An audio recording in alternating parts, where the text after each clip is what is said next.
Okay, let's see what this is.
Testing, testing, 1, 2, 3, testing, test. Oh, wait, that's not set up right.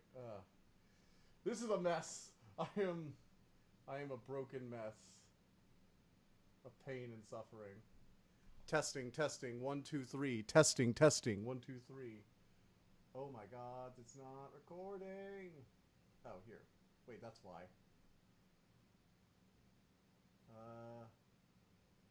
Daylight device there. Okay. Testing in Audacity, testing in Audacity.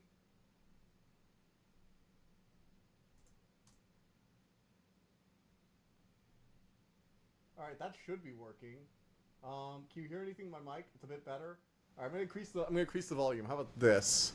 Is this better? Can you hear me now? Or is that too loud? I think that might be too loud. Let's get it right there. Still quite that's better? Okay. Cool. And now the desktop audio plays. Okay, there we go. Okay, I think this should finally be good.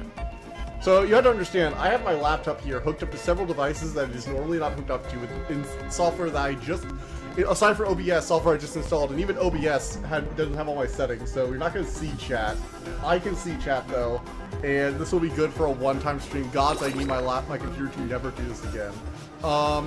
So I've learned that if I ever want to install Linux, I'm going to do it on a Friday, so I have everything ready on, so that I don't interrupt my stream ever. It was my own fault, too. I should have I have this old drive that has my old installed Windows from, like, over a year ago now. I should have just gotten rid of it. And let's go ahead and do this challenge run.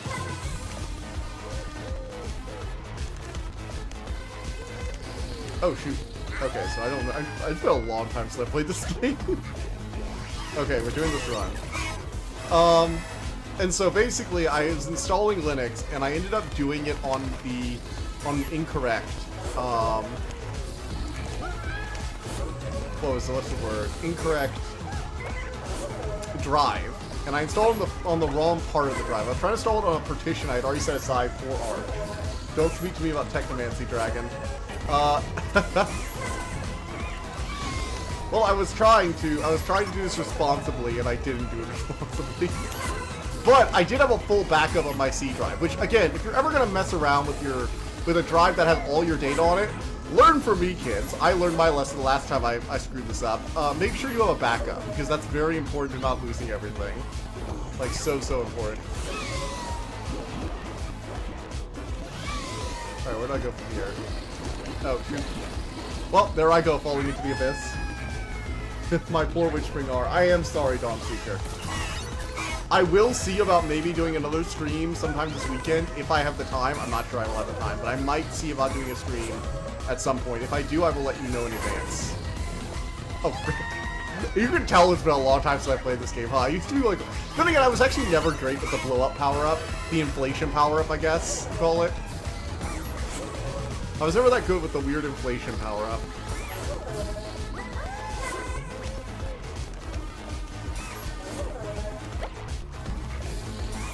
Okay, well, I'm doing good enough to keep up the red bird, which is like the best time.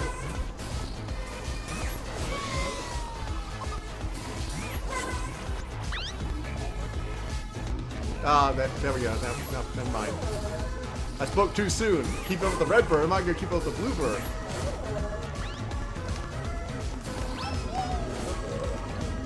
Oh my.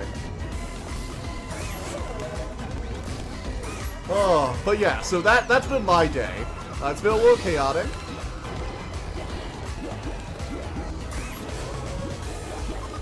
Been a bit chaotic, but, you know, in the end, everything is going to work out. I have a full backup of my thing. It's currently going from my computer from my NAS to my computer. I was heavily into Heretic recently. High Elf Long Life manga I was telling you about. Oh yeah, I am interested in trying that out. It's going to be on my plate because I have like a dozen other things I need to try out, and another book I'm going to get into soon. And Rachel Aaron's about to release a new book, so that's about to take up some of my focus. I'm almost done with the Dragon Engine book, though. And there is a Dragon Engine involved at one point. There is apparently a Dragon Robot. I haven't seen it yet, though. I'm on like the last like half of the book now. I know I should be further, but I've been focusing on like a lot of other shit. And I've just kind of not... weirdly enough, whenever I'm in like a mood to read, I just don't seem to have it on me. And it's easier to pull my phone and read something on that. I have a physical copy of it, which is weirdly harder to read for me.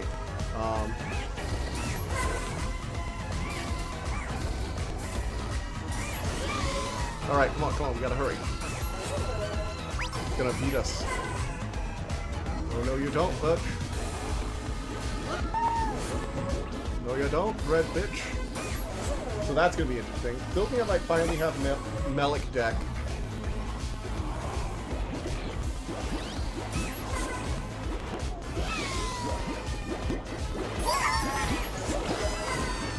Whoa. I didn't beat the red bird, but I beat the blue bird. I think I might finally have a Melik deck that works. Still slow though. I mean, like, you're not gonna really know for sure if it works until you actually put it to the test against other decks, you know? That's just how that is, unfortunately. Also, apparently there's some extra things that have gotten added to this game since I last played. See, what I'm trying to say is that fantasy and shooters are as close as Activision and Greed. I mean, that's a really close... Are you sure it's as close as Activision and Greed? I mean... Dude, that is, oof. Also, like, fantasy and shooters are generally pretty distant from each other. I wouldn't say fantasies are close, and Activision and Greed are really close together. Total time. Also simply good to know I'm not the only person that tries out stupid stuff to make it work. Personally, I'm just sad because I know it probably won't get a proper adaptation. It gets recognition deserved because one, Fear and hit mainstream first, two, it has generic Isekai title. Yes, but also I think you underestimate that the fact that Freerin is around means that it will at least get picked up. So you're right in one way, where it might not get a good adaptation, but it is likely to get an adaptation due to copycat syndrome. Basically, when one thing gets popular, when one anime gets popular, any other manga or light novels that are even remotely similar to the premise are likely to get some kind of adaptation just because studios want to copy it. And while yes, that doesn't always lead to good, I'm not saying it's going to lead to good adaptations, because that is very true. It doesn't generally lead to good adaptations. But it could lead to an adaptation. It would just be up to whatever studio and the luck of the draw to see if it gets being made by something good. And well, I think that, yeah, the deck will probably be more stack based than it was originally. Damn it. Well, like, think about it. Wolfenstein 3D, right? It exists because Carmack said he will be faster in color mapping, and then he did it in Catacombs before World 3. Yeah. It's very true. It just runs all the blue tutors. Lots of tool blast costs, mostly out of effective stuff. You got a blaster sack. I mean, at that point, it's just a standard combo deck. I feel like at that point. Don't get me wrong, Melik does make combo kind of interesting because the way it can like copy off the top deck, and you can have like a lot of artifacts, things like top, where you know since it's dividing top, can help rig your top deck to make it way more interesting. If I seem like I'm a little delayed on sometimes with the responses, by the way, it's because I don't have the comments kind of in front of me as I usually do. I have to kind of glance to the side instead of just looking up, which is really all right. Yes. Ah! Damn it. This time trial is brutal. Apparently this is something that was patched in afterwards, too. Like, I came on for the first time in like a few months now, and the game was like, oh yeah, we have a bunch of new levels for you, which is always cool to see.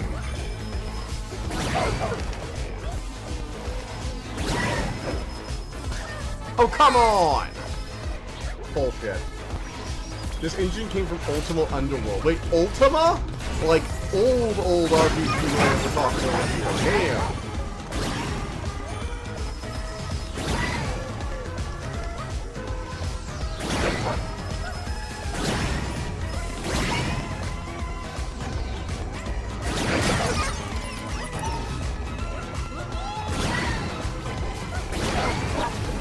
Alright.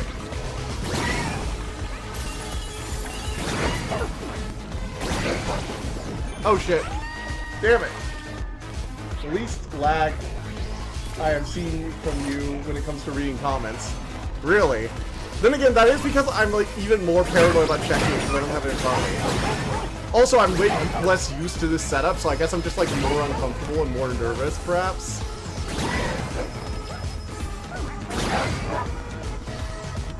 Ah! These levels are like, these actually kind of intense levels. From Astro Boy of all games? I mean, not Astro Boy, Astrobot. Astro Boy is kind of nuts. Man could just like toss around sun-sized robots like it's no big deal.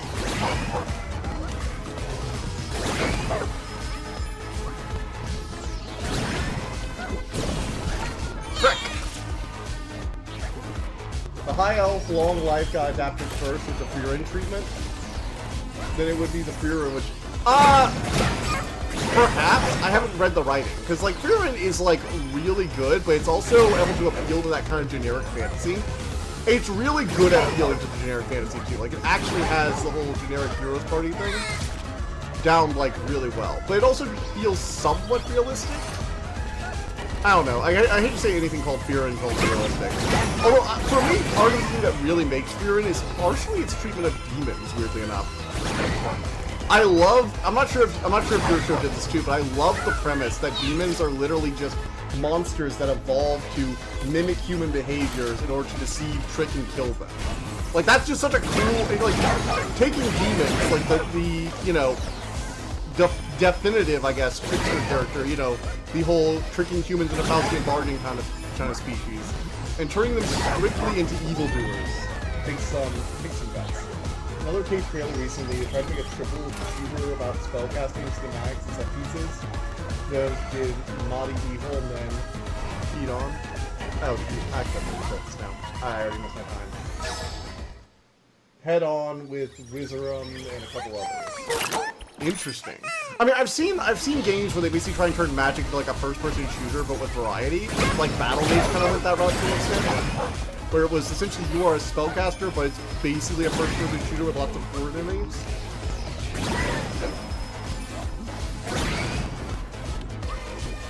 Alright, here we go.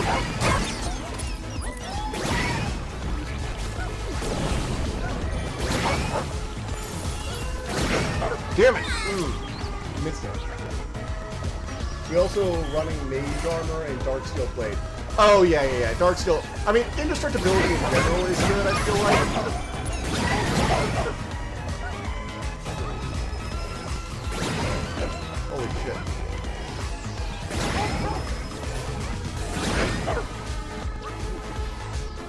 Damn it! Damn it! Ah! Frick! I keep messing up like right there-ish. I'm doing pretty well until I get to those flipping logs. I forget what okay, call them flipping logs. Ah! Frick! And then I get screwed up even more. Frieren has like legitimately good ideas though. Well, again, the demon thing is really good. Apparently we're getting a lot more stuff with her, like, what's the really old elf's name? Zezima or something like that? Where she's gonna have, like, apparently I've gotten spoiled, like, there's apparently gonna be this, like, anti-mage hunters in the second series. It's gonna be really cool. And again, Frieren has, like, really strong writing. It's not just that it came out first. I don't think you can ever accuse Frieren of being a show that just came out first before other shows with the idea came out. Heretic plays freaking amazing. Brought us Hexen.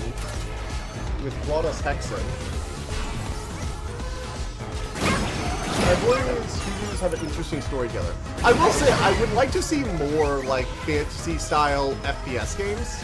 I know there are a lot of fantasy games that have a first-person perspective, but a lot more games where, like, they play like a first-person shooter with magic would be interesting.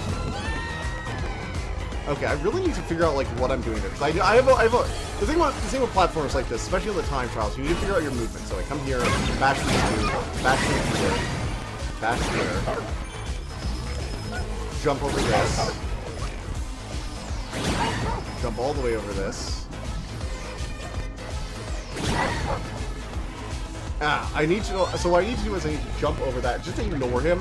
I keep trying to kill the spitter. I think my goal here should be just ignoring the spitter. Probably the best move.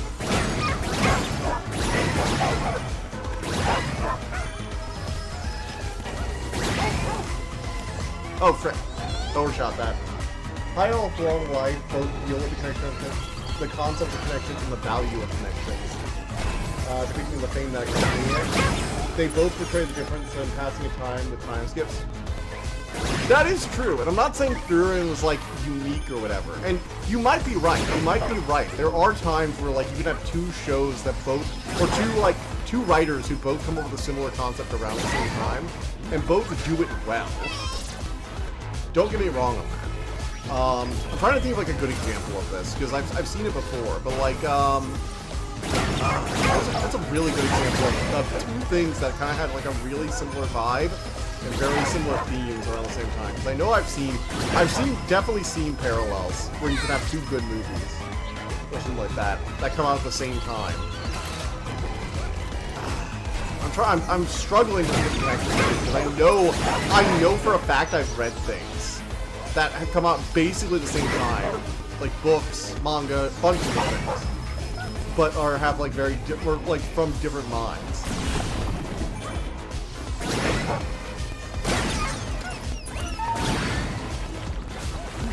Ooh, girls, I hate that so much.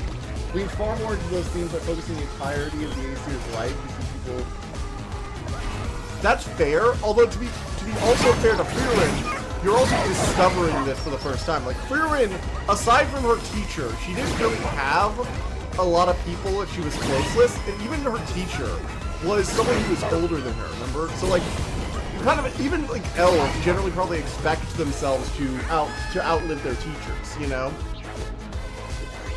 But again, Frieren basically, like, locked her whole life away into defeating the Demon King, and along that final journey after years of training for it, she made connections. And these were, like, the first people since her master that she had probably ever really spoken with for a long period of time. I mean, people probably came to her forest every once in a while, but she probably didn't speak to them. And so, and I get it, you're saying that it goes to, like, a much longer portrayal of it, where it's, like, you see, like, the whole multi-life step where people grow old and actually die multiple times over. Whereas Frieren tends to focus on, like, at Journey's End, beyond Journey's End. It's literally what happens after the hero's party journey with the last surviving member.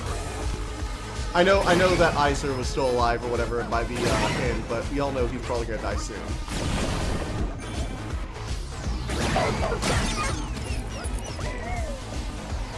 Eisen, sorry, not Iser. Eisen, I think his name was. The dwarf. Yes, Falcon. Yes, you call me to the Discord chat, correct? What is it? I posted on live stream chat. Shout apology for that.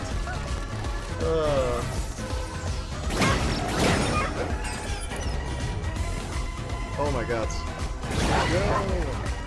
Oh shoot. Ah!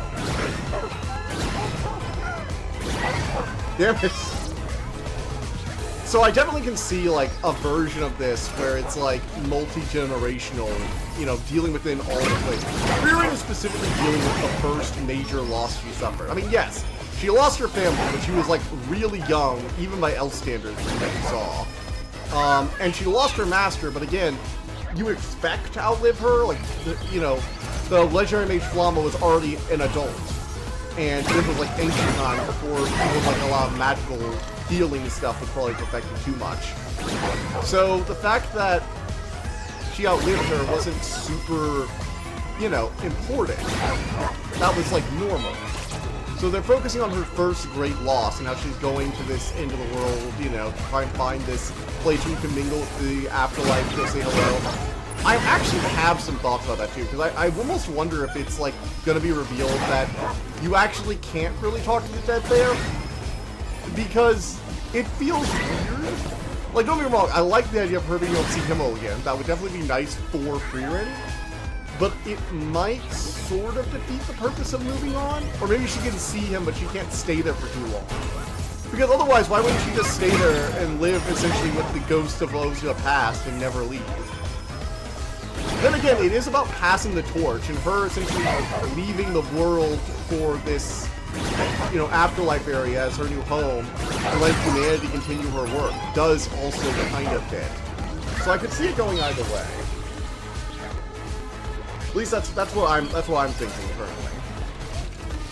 I have not read the Freerin manga at all, so I have no idea. Or light novel. Is it a light novel or a manga? I forget if it's a light novel or a manga, but I have not read it at all, so I have no idea where they're going with the story yet. I just know that the ancient mage is going to get attacked by, like, Imperial mage hunters or whatever, because someone spoiled that.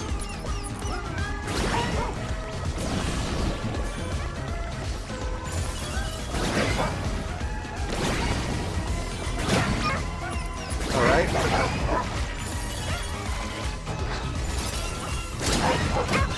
Damn it! I finally got further along, and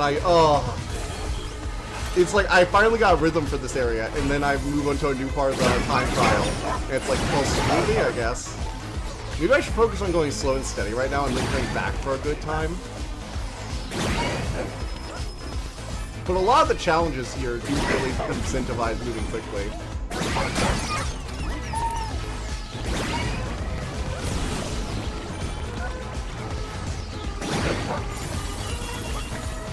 Oh, frick. Just misjudged distance. Hello, Dave the football fan. I hope you don't mind, but this is not how I usually stream. Unfortunately, my desktop is currently restoring for a backup, so we're streaming off my laptop temporarily, and, well, you read the title of the thumbnail, right? Things didn't go as planned, but we're adapting. Nice to see someone new.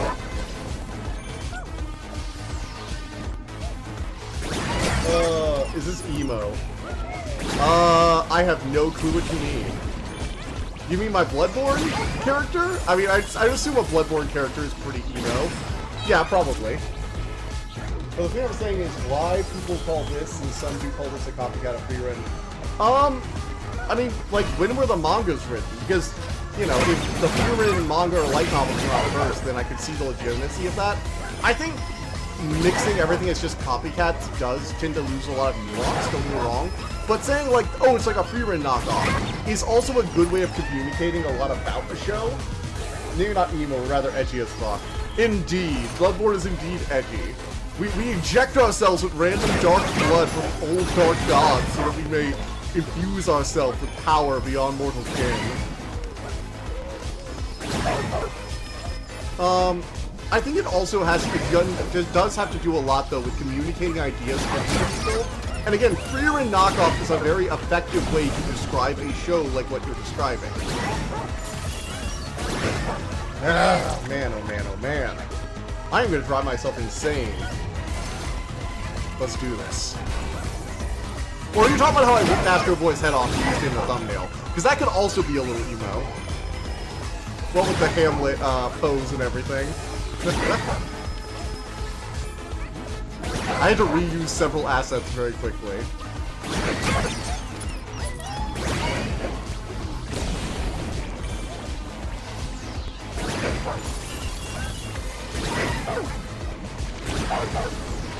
Alright, Mark. Dog Rocket Pack! Oh, frick. I was trying to see if I could, like, get through there, but no, I actually had to land on that platform with the bombs.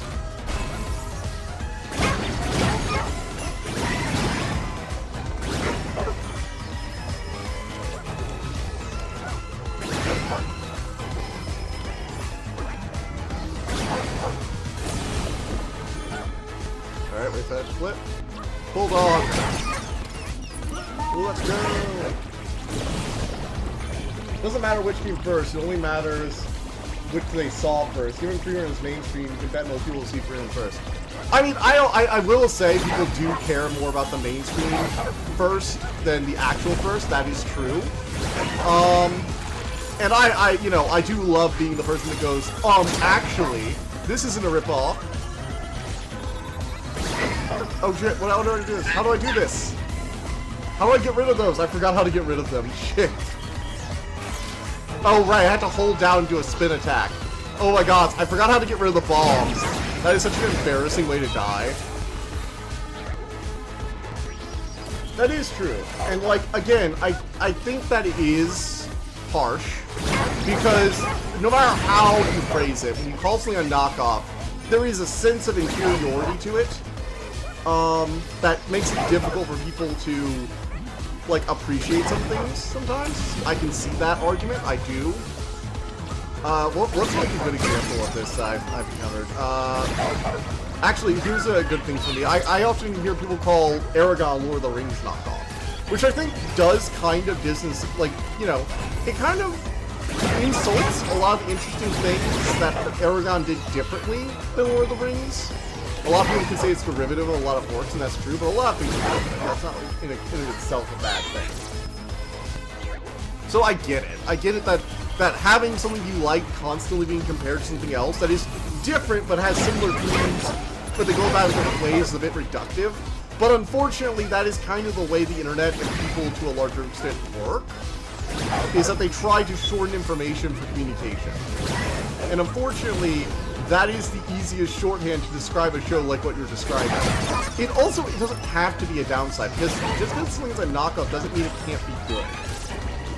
Which is why I think that, like if I hear there's like a Dark Souls or a Bloodborne clone game, that doesn't necessarily mean it's bad. I mean, if I hear there's a Dark Souls knockoff, I'm like, really? Where? I get to play it. It can be a very effective tool at getting people to watch or play something that you want them to watch or play. So don't dismiss the ability to utilize them as a knockoff. The whole Aragorn movie, Aragorn movie Dragonheart knockoff. Not a bad one, but a knockoff nonetheless. Yeah, that's what I'm saying. Knockoff does have a bit of a negative, like, connotation, but it can be used somewhat positively. I think you don't want to overlook that, especially when you're trying to get people to watch something you also enjoy. Because, again, using that as, like, an example of why they should watch it is a very good, it can be a very useful tool for getting people to enjoy something that you also enjoy.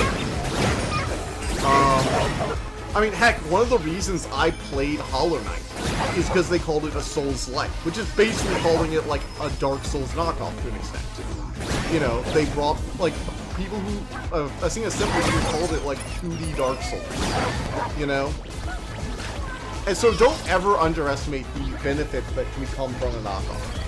It does have negative connotations, but it can also be very useful in spreading word about something that you appreciate it in its own right.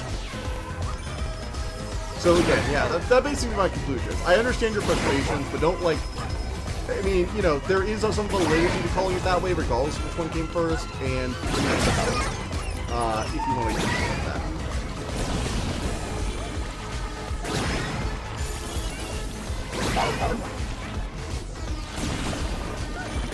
Alright.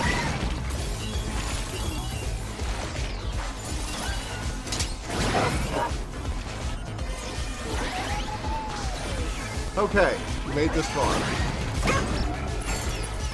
Alright, this is like the farthest we've made it so far. Holy shit. Oh my god, no! No, we made it so far. How the fuck should we call it Castlevania? Oh yeah, Castlevania! Like, that's basically saying it's a knockoff of 2 games. Without making its own genre. That's a great example right there. Bringing up the Castlevania term is a great way to show that. I mean, if somebody said something's a knockoff of Castlevania Symphony of the Night, I'd be like, wait, there's a knockoff Castlevania Symphony of the Night? Is it any good? It's kind of good. It's like, oh, well, a kind of good version of something that's amazing is already a compliment, so, you know. And yes, I do think Frieren will probably become the dominant one. Most likely. I haven't watched the other ones, so I can't speak to its quality. Maybe its quality is like so out there compared to but Frieren has like everything going for it. It has really good animation, really good writing. It came out at a good time. It got to like have that little fight with Solo Leveling over this artistic game that the artistic anime that you have won anime of the year. Alright, let's try not to screw this up.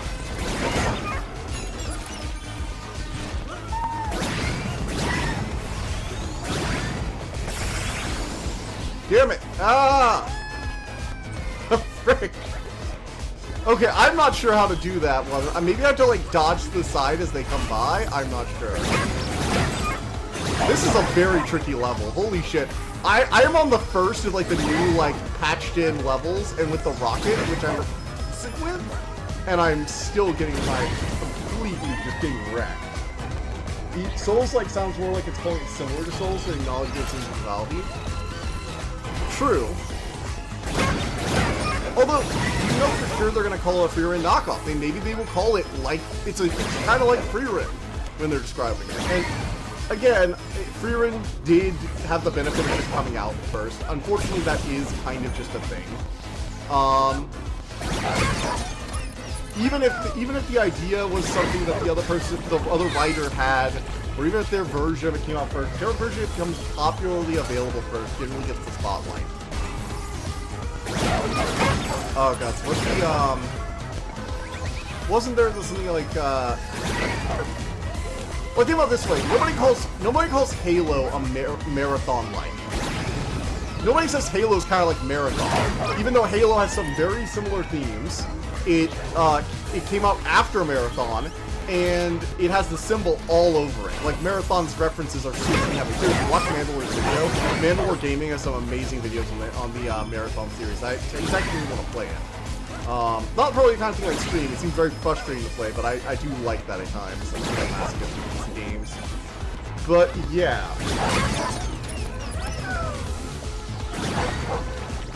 Oof. Okay, so I really need to, after that boost, rocket over there and then use the lasers at the end of the rocket in order to kill it properly.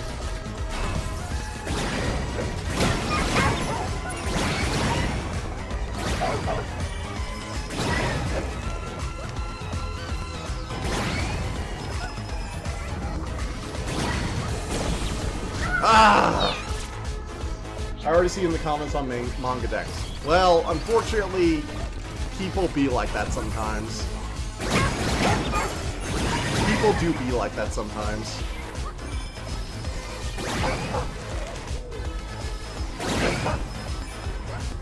Oh, man. You know, I forgot just how, like, I guess I always remembered how much, but, like, I really am still surprised just how fun Astrobot is. I've been playing the same level over and over again. I know I'm a bit of a masochist who, like, enjoys punishing myself, but it's weird. I'm still really into this. The music, the character design, they're all so much fun. Like, all the little animations, like how he, like, squirms about when the rocket goes off. It's just so wonderful. I still think Elden Ring should have won, but I can't deny this is an amazing game that deserves some serious respect.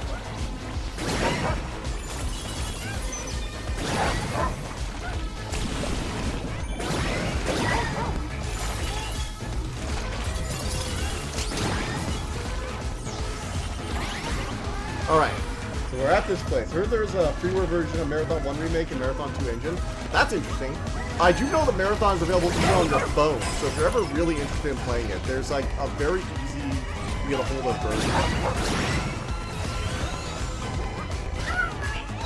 Okay, I really need to be able to dodge.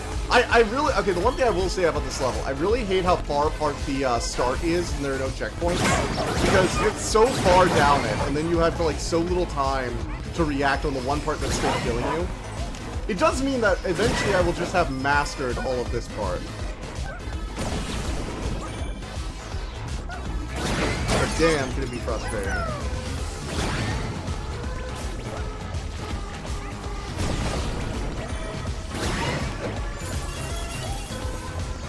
Ow! Damn it, I have trouble I have like weird depth perception issues with that. Fully understand what I mean, the sadness that comes with that, won't let us spoil it. I mean, I'm always up for something that can make me cry. I almost think it as like a challenge for me at this point. And I have read stories that made me cry before. Not many, but I've read some. Oh, God. I mean, that's part of the reason I read stuff, to make me feel something. I simply can tell you, I suffer from a lot of boredom and neutral expression and apathy in day-to-day life. But when I'm involved with media, I can really, I can fully immerse myself and feel some shit for once. Honestly, though, I've had less of that issue ever since I've started like drawing and doing stuff. Funny thing is, we can easily call God of War Castlevania-like, and it won't be entirely wrong. I mean, you're not entirely wrong. Because OG Castlevania didn't have a lot of the level interconnectedness. Although I would actually call the later Castlevania games, the 3D ones on like the PlayStation and Xbox 360, the PlayStation 3 and Xbox 360, kind of like God of War ripoffs. Have you ever seen gameplay of those? That was that weird transitionary phase Castlevania went through for a while. Or kind of got shit together. Wait, has Castlevania got shit together? Because I can't remember the last Castlevania game, like a facial Castlevania game that was like good without like some sort of, you know, qualification.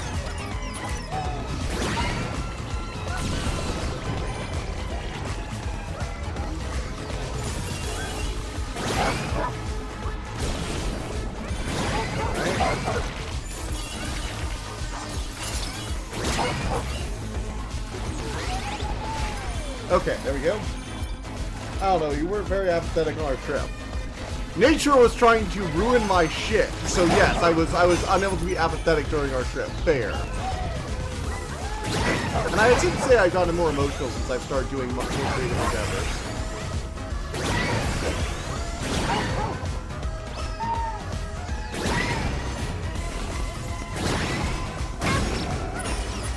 Oh no, you don't freaking... No! I was so close! The exit was right there! That'll be like a lecture on fresh air. Thanks. I really need a reminding of how nature tried to murder me.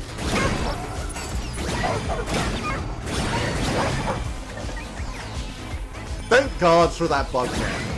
We had to set up a tent with like no roof. It just had a bug net. And then we basically just prayed that it wouldn't rain.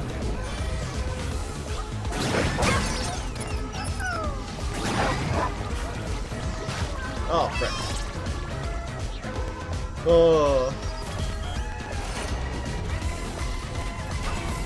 Also, I had you to talk about stuff with. You do help bring out my lively side.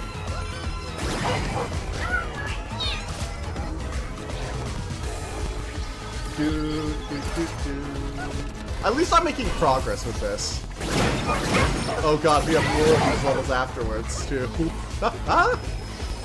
I gotta admit, Astrobot has some challenging, like, late game platforming challenges. I do like that. I like it when a game has, like, decently moderate levels, and then they're like, yeah, but the end game... I think that's a good balance, actually, between, like, people who are like, this game is too hard. It's like, I think I talked about when we were toasting Hollow Knight, too. It's, if you have a base game that is still difficult at times, but accessible, and then you have lots of optional hard game stuff, it can be a good way to only have one difficulty, but still give challenges to different people. Although I think Hollow Knight is a lot harder on a base level than Astrobot. Frick! I keep screwing up that jump again. Nature tried to kill Chuck Norris, but he discovered plot arm. You know, I do find it funny that the internet basically single-handedly revived Chuck Norris' career just because he became a meme. Where did that even start, anyway? Like, I know that he was somewhat of, like, a wrestler or whatever. I'm just, like, not sure of, like, where the Chuck Norris could beat up anyone thing came from.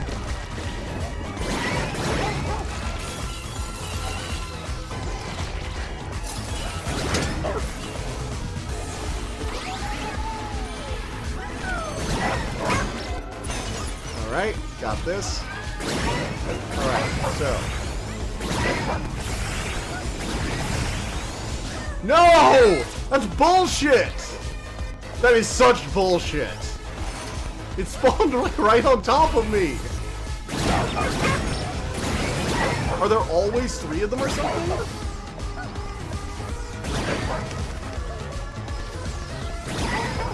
For the year, buddy, post 2010 was filled with those memes. No, I know. I'm talking about like back in like what, the 2000s when it really took off. Because I know he was a part of like the ultimate battle of Ultimate Destiny or whatever, the final battle of Ultimate Destiny or whatever it was. So I know he would be like meme status by then.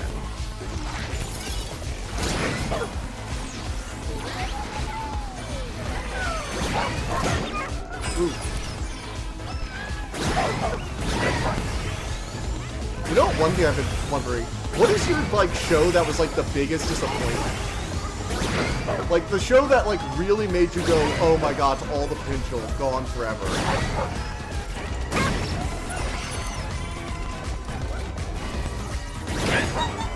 Shit! God damn, that stupid larger bell. I will beat it. I literally am, like, the last, I literally should be that last challenge and get it again. Alright, we got this, we got this. Fly over all that. Wait for the flip. Oh, shoot, missed Mr. Rocket. Still amazing that I found high elf long life while looking for isekai fast food. I mean, like, don't be wrong, isekai might have a lot of, like, trash and, like, generically, like, wish fulfillment stuff in it. And you know what? I'm not saying that's an insult. I've enjoyed it too on occasion. There was a time, not long ago, where I once liked Sword Art Online. I still think this first season is pretty strong in a lot of ways. It just kind of capped the end. Kind of shitty protagonist. Not shitty in, like, a bad way, but shitty in a bland way. But, I will say, there is always some good nuggets in there. There's some, like, not isekai that I've played on. The Silent Witch or whatever. I forget what the full name is. Just look up Silent Witch and you'll find it. It's pretty good.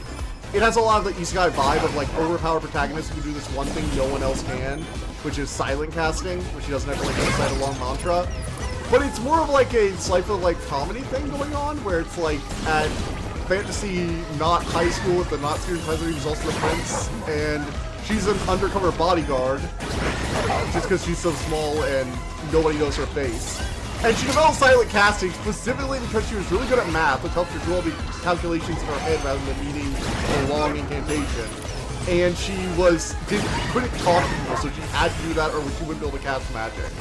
Which is the funniest reason for ever developing an OP skill ever, is I had too much social anxiety. Frick. Yeah, like, again, you can find really good anime just looking the slot fit.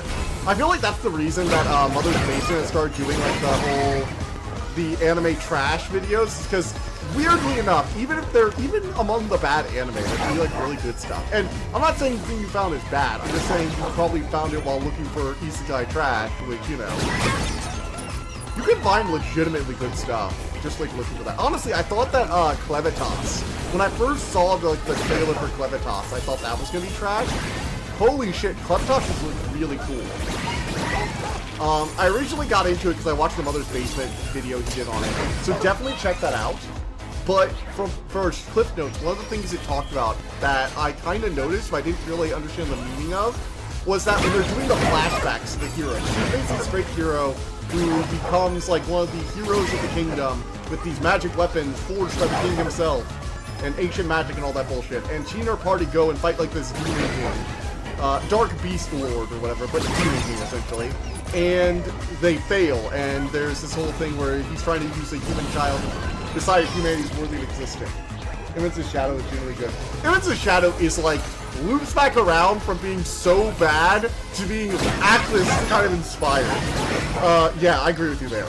But Clementosh has this really cool thing it does at the opening, where the first episode, all the flashback stuff is essentially done in like this retro anime style, to the point where it looks like they digitized a VCR of the thing, but without scan lines. And so it has this like, they're kind of like aliasing on like the edges of like the models. It's hard to describe, but if you look at it, it looks like a digital version of a really old anime. Like something that wasn't made for the digital age, but was still like turned into a high-res digital version. It's because it's literally the flashbacks to the good old days of the fantasy world. Just like how it's mimicking the styles of the good old days of fantasy anime. It is really cool and something that you have to kind of see to fully understand. But it is definitely worth a lot. And it has definitely become more than it originally seemed like to me. It seemed like kind of generic wish fulfilling stuff, but with Clementosh being like the ultimate baddie that fights humanity, and this girl being like immortal. They also take advantage of her immortality in some very neat ways.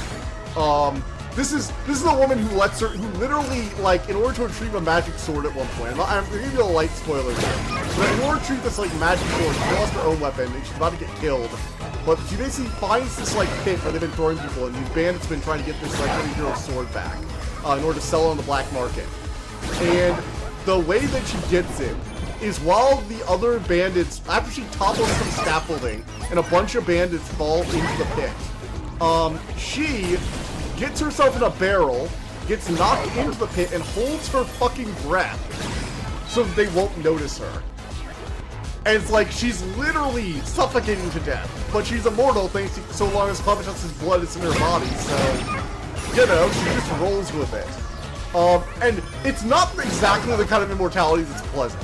She has to obey his every command, and he's kind of a dick.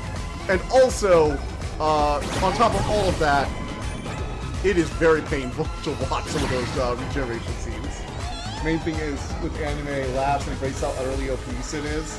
It doesn't feel cheap because he got that way from genuine effort. Crazy obsessed. Well, he also doesn't seem like he's gained a lot out of it. Like, he's kind of running through the anime playbook at times. And yeah, he's having fun eventually, going into, like, the weird conspiracy that somehow turns out to be true. But at the same time, he's not necessarily trying to do these things. He's more of running through a script. And you get the feeling that he almost feels like it's kind of a game. But not in a dickish way. It's hard to describe for me. Like, Sid, you know, I feel like if Sid was played straight, in a way that made me feel like the character was aware of how he lacks awareness. He's doing all these things, and he lacks any awareness that he's doing them, or he's doing them seriously. And so because of that, he acts more like he's just having fun with it rather than creepy, like some other protagonists come across that. Oh man.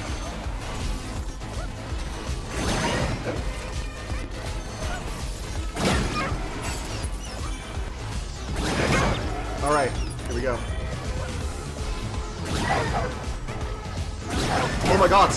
Yes! Yes, we made it! Holy shit, we made it! Look at this, look at us. He used it as playing along with his roleplay. Exactly, he literally treats it all like a game, and everyone else is taking it super seriously.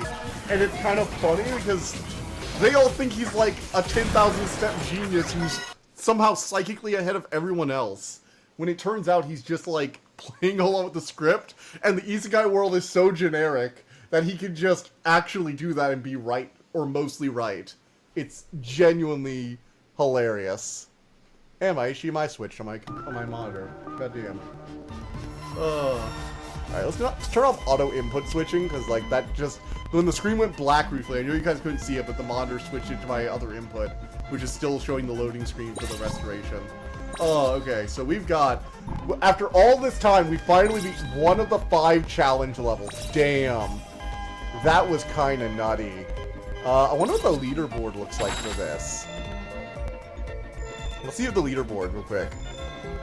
Oh, signal lost. Wait, signal's gone. Uh-oh. Oh no.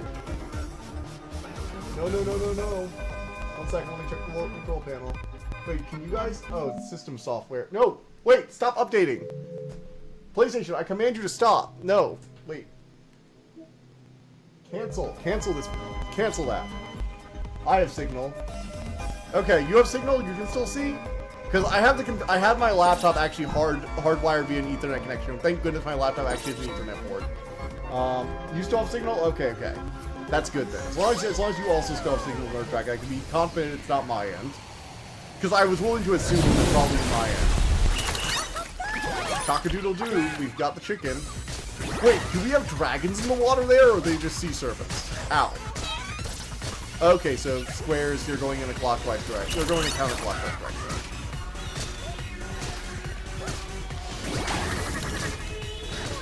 Frick.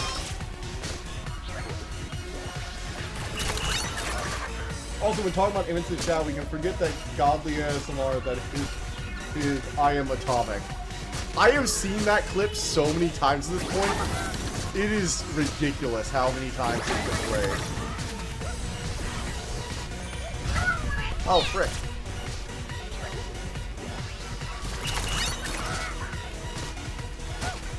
Oh, wait, is that... I think the salamander might be a Shadow of the Colossus reference, because it's kind of like the lizards that you pick up for that game, maybe. Or I'm going insane. Oh, no. Okay, so we don't use... I thought that was like something I was going to have to hit with a rocket jump or something like that. I was incorrect. I'd never seen a spike ball like that one before, and I've seen weird stuff. Like, frickin' hell.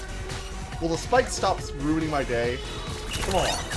Guess my shithole of a setup is a great list of paper.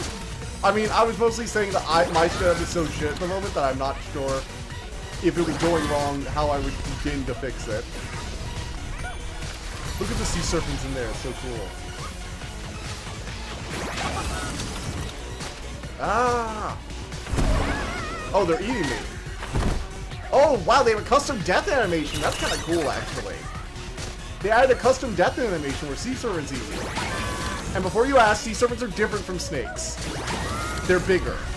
I actually have a problem with the smaller a snake is, so weirdly enough... Holy shit! Wait, I think I grabbed an edge right here.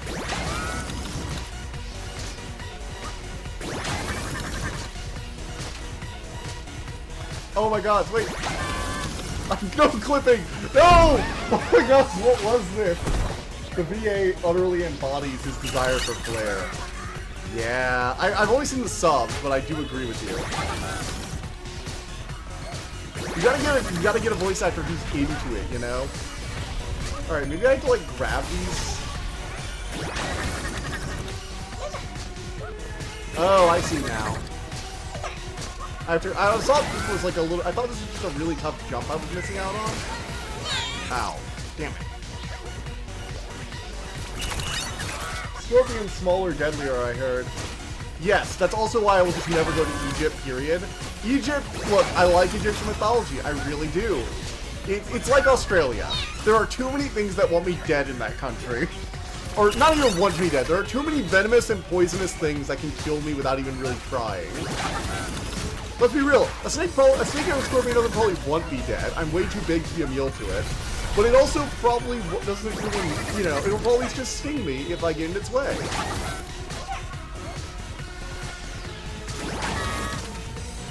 Oh. Oh man, oh man, oh man. I do like that Bloodborne is getting some representation. Now, Sony, if you would only give us a Bloodborne remake for PC. I know I teased about that in the, you know, with that video where, I think I posted that meme with, like, the clown releases that are actually never coming out. And, Silk Song finally escaping the the quadruple games that'll never release, and now there's only 4, and now there's only 3 of them. Where it's like Half-Life 3, something else, and Bloodborne on PC. Not even Bloodborne 2. I don't even want a sequel for Bloodborne. I mean, don't get me wrong, if they made a sequel for Bloodborne from Developer wanted to make a full-on sequel to Bloodborne, not that Duskblood or whatever it is, that's the multiplayer focus. If I'm about like a single-player focused game like Bloodborne, I would be all over it. But I'm also just want to be able to preserve the experience of Bloodborne long-term, and I think that From Software really just needs to get over themselves. Oh, frick. Okay, I think I can kind of make out near the end of the exit. Sound design, man. Had fight between Shadow and Beatrix. Oh, it's been a while. It's been a while.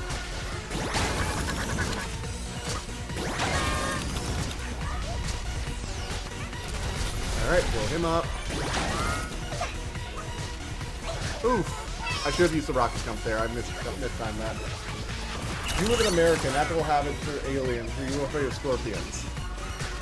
I would have to believe that aliens have actually been on our planet. Like, come on.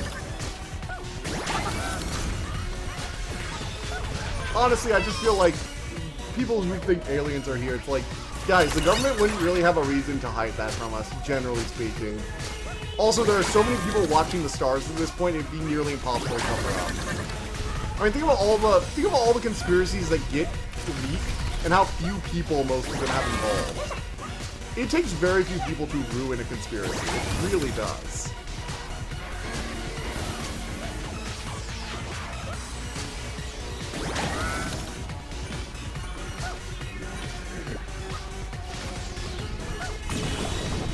Okay, this is gonna be tricky. There we go. Oh shit, okay, I couldn't even really tell what was going on there. The depth perception is getting fucked in this game. My depth perception is fucked. And I have both my eyes, which is weird. Then again, when you're facing flat, straight ahead in a 3D platformer in most games, depth perception can be a very difficult thing. Oof, mistimed that jump. I was supposed to jump a little earlier.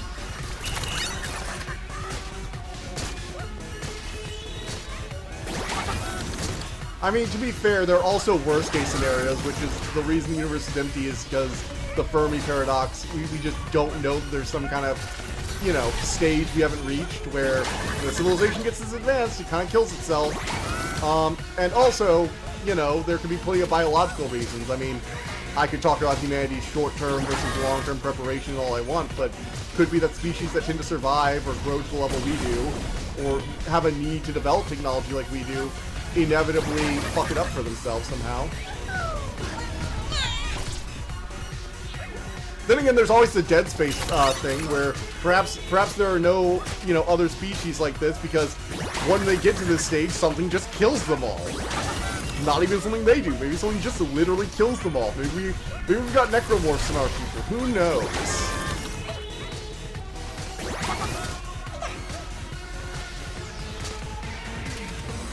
Ah.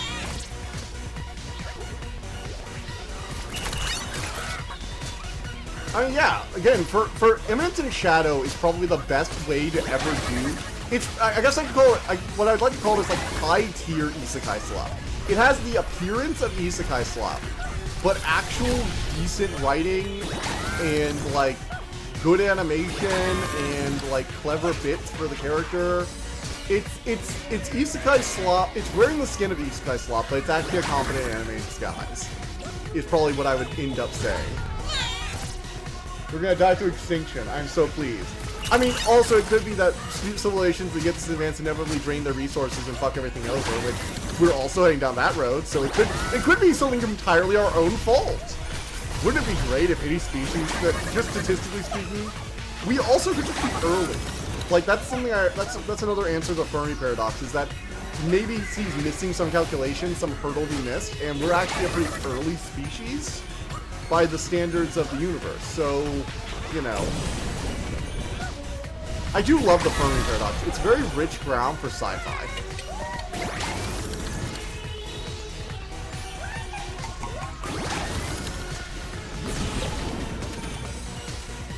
Oh my.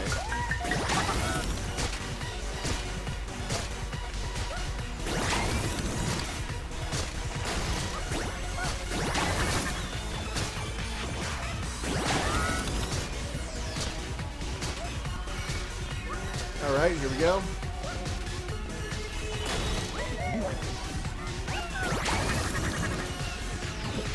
Ah! Frick! Iris Sweeney's face. The full mind of the shadow drops her sword as Sunseer continues without even flinching. There has to be other civilizations in space. Other ways this puts us in position in political evolution, which is really fucking scary. Yeah, I agree. I mean, if we're the, I mean, I didn't say we were necessarily the best. I said we were the first. I mean, the first iPad wasn't exactly an amazing piece of technology. You get my drift. So that could explain a lot of our deficiencies in species. You know, if we're one of the early ones. It also could just be that life, like, complex multicellular life forming is just a lot rarer than we think. Like, maybe singular cellular life is perfectly normal, but multicellular life is just an oddity, something that only occurs every once in a while. And that's compared to planets with any form of life at all. I think they've managed to find, like, bacteria or viruses in space, right? I'm not, don't quote me on that, I'm not sure about the latest findings there. So, I don't know for a fact, but, like, it could be something like multicellular life isn't common. It could be that intelligence just is a kind of overrated trait when it comes down to it. Like, maybe most species don't necessarily need a lot of as much intelligence as we have it to become the dominant species on their planet. And if they don't have enough intelligence, maybe they don't leave their planet or send signals, which could mean we're relying on data that's, you know, mostly light speed, so several, you know, thousands of years off, which could, again, place us at pretty early stages. I feel like there's something we had to be missing with the Fermi paradox rather than it being right, because it is weird. I'm not denying that the Fermi paradox is like the, you know, the experiments were kind of weird that we're alone. We're also just making a lot of assumptions. It's like trying to estimate how often a hurricane hits when we've seen exactly one hurricane. Like, imagine you move somewhere brand new, nobody had ever been there before, and that year a hurricane hits. And then no other hurricanes ever hit for the next decade. And you're like, I wonder how often hurricanes are. Like, it's just like, I mean, you can kind of judge it, but if you have no data on how hurricanes form in general, or just like anything else, you can kind of base it off other weather phenomena you might know. Maybe. I do feel like we're probably just not, we just lack data. It's the most likely scenario in my opinion. Is that we just lack enough data to make an educated guess that's accurate enough.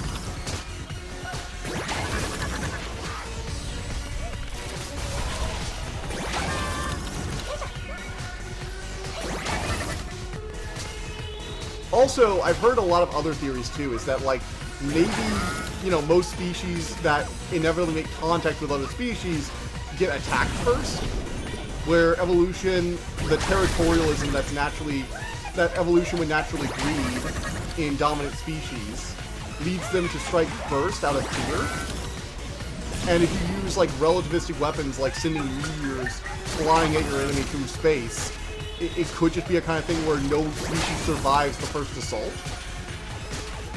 There are a few different theories if you want to, like, get into it. Like, there are several people online who will, like, give you the rundown of all the different theories there are out there.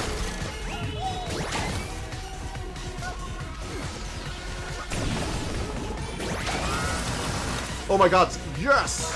That's 2 of them! I think I finished this one quicker. I think I beat this one quicker than the previous one. When faced with the full might of the shadow drops her sword, there have to be other civilizations there.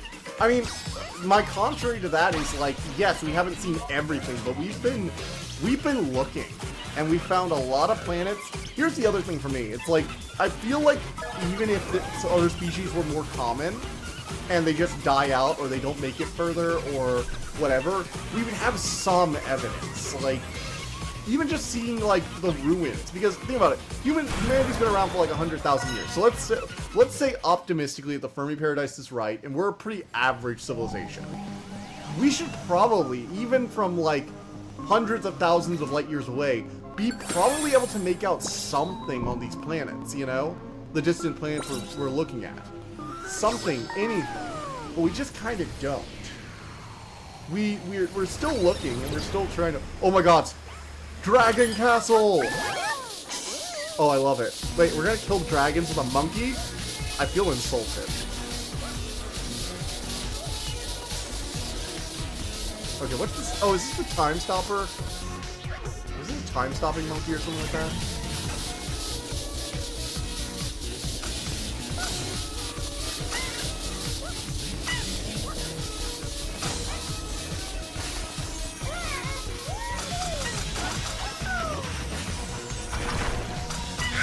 Ow. That hurts.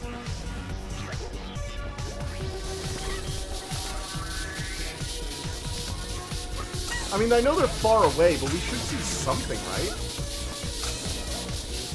I'm actually not entirely sure how far... I mean, I know we've observed some things that are closer. There are some things that are millions of light years away. And I'm not saying those plants are. I'm not sure, I'm not saying, like, things that are, like, you know... Oh, frick. I get that there are some things that are, like, millions of light years away, and we examine them via X-rays or extremely delayed imagery we can get from telescopes. I get that. So I know that there are some planets, but the Fermi Paradox specifically estimated that we were somewhat average as a species. And we do know that there are other planets, you know, with water and theoretically the conditions for life. Although a lot of them are very far away, which has inhibited our ability to really examine them, especially what they actually look like in the modern day. Because it takes time for us to get there. Oh, frick.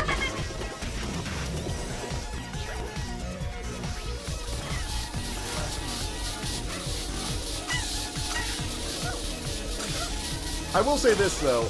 If there are aliens, let's say they are millions of light years away, then even if we could verify that there were, like, life on the planet, not even intelligent life, just life, and let's say best case scenario there is intelligent life on it, I mean, barring like that hyperdrive somehow actually exists, you know, barring the somewhat unlikely idea that hyperdrives or faster than light travel exist, it would take a long ass time to get there.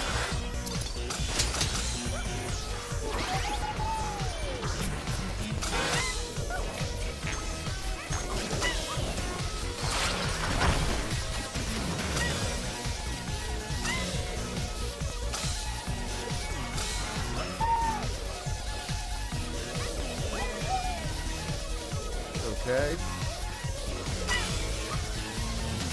Boom. Got it. Hello, little dragons. Planets we can't send probes to observe the dimming of the star as the planet orbits and blocks the star's light. Fair. I get that, but we have... Let's see here.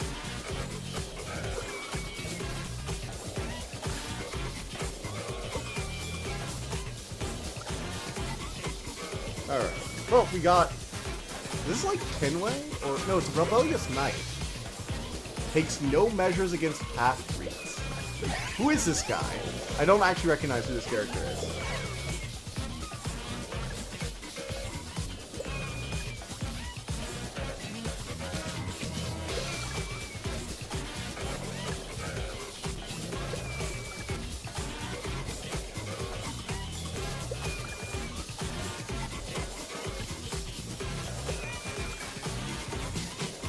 Yeah, that is true. There's a long way between planets outside our solar system. Like a really, really long way. I think that is the other thing. You can use deep space spectrometry to look into the atmosphere. It's hard to tell if the methane in the planet's atmosphere is natural or due to industrial fumes on the planet. Okay. So basically, unless a species was already broadcasting, like we are, and we were able to pick up maybe distant radio waves, which would probably be millions of years old by the time they hit us and heavily distorted, possibly into just background noise, we'd probably be unlikely to hear anything. I'm actually unsure. Do we know how far signals like the ones we broadcast can be broadcast for like radio or for like deep space transmission to try and? Because I know there was a time where people were trying to like send things out. Do we know how far those can travel before they become so distorted that there's basically no point for them?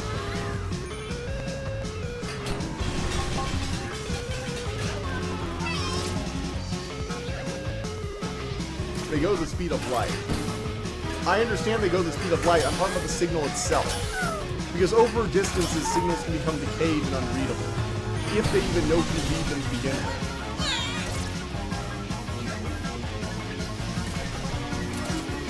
Depends on how sensitive your equipment is. Also, it would require a species, in order to communicate, it would also require a species to be communicating. I mean, then again, I'm not sure. Are we so certain that any species would be able to easily read or understand that these are... Then again, I guess there would be some difference between our signals and just general background noise. It would seem more purposeful. They might not be able to code it, though. Right? Or I guess it's not really encrypted, but like... Would, I'm just trying to... I'm actually not really sure... that caught up on like radio waves and how we read that stuff. So like the actual reading of radio waves into like audio, for example. Do we read that in a different way, or do we just take it directly? We know they would not likely understand our signals. Okay, then that's something I was thinking of. Yeah. So at best case scenario, they might get some heavily distorted radio signals or some other kind of signals that are years out of date, if not centuries, and would probably not even understand them, but would just think, if they were technologically advanced enough, might think they were weird.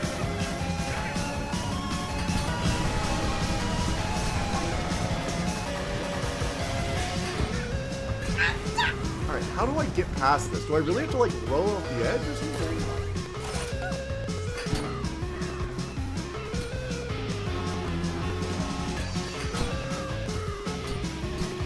Well, I can jump. Bit.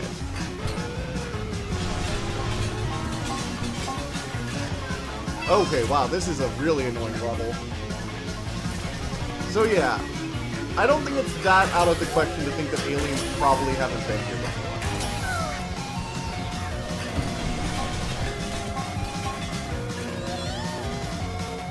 I don't think it's that weird to think that aliens probably have not visited our planet. Also, I'm not sure exactly what kind of things will allow you to bypass relativistic speed, but I'm pretty sure that kind of thing would probably be pretty showy.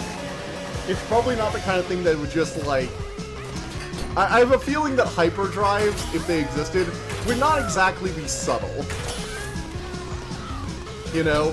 Like something coming out of relativistic space would probably make a bit of a show. Even the speed of light is comparably so because of the expected distance between planets. I mean, yeah. Especially the distance between galaxies. Like, if you look, there's a really interesting video I watched a while back that explained that we're kind of at turning points in our universe, and eventually, the galaxies will start moving away from each other faster than light can, you know, their combined speed will essentially be faster than light. Got the map on that, who movies. Well, generally, I would just say that's fucking... let's see, what would be the good idea? I mean, for one, it would probably need a lot of energy, which seems like the kind of thing we'd be able to detect in some way, shape, or form. Because this shit gets unintuitive quick. I mean, that's fair. We're talking about going faster than light, which we're basically saying, hey, if something can break the laws of the universe, it would probably do it in a really flashy way. I get that. But also, like, if something were moving at light speed, and then slowed down into normal speed. But it would be in a vacuum, right? So, it would be in a vacuum of space, so it's not like it would... the other thing that's weird about light speed, okay, faster light speed, always kind of ticks me off a bit, is like, how do you not hit anything? There are so many small objects in the universe, and you're just gonna not hit any of them?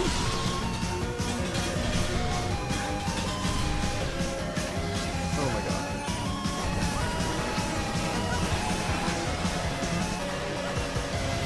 Oh shit.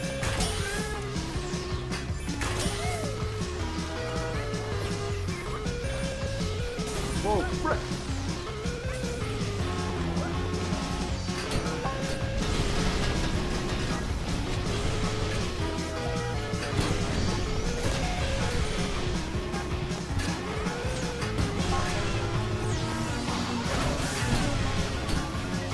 Alright.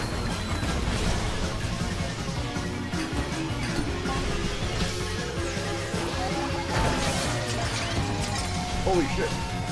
Ah, get the ball, get the ball! If we can improve this, well, why are we wasting energy into space in the form of light and heat? That's fair. If we can break the universe's laws, why the fuck would we waste energy? Because, you know, if we can control that much energy that precisely and let it out in such a way, I mean, hell, if we can start moving at the speed of light, not kill everyone via, I don't know, what would you even call that? Like, fucking the G-force. Then again, G-forces are gravity acting really fast, so if you're in the zero vacuum of space, maybe. But like, oh god, the more I think about fast light travel, the more questions I have. Like, I just thought about like, yeah, how does artificial gravity on ships? I mean, maybe you're using magnetic boots, okay? But like, imagine if the ship starts moving at like light speed. Like, you can't be standing around like Star Wars style in that. You would have to be like strapped in. Even then, what the fuck would that do to a body? Civilization type 11, something like that, maybe, but never deny them. Yeah, and the speed of light really seems like it's gonna completely fuck over our dream of getting aliens. Like, I genuinely think the speed of light is just gonna kind of stop that. Like, come on, what are we doing here? Oh. I mean, let's put it this way. If aliens exist, they're the kind of things that will not be seen for generations upon generations.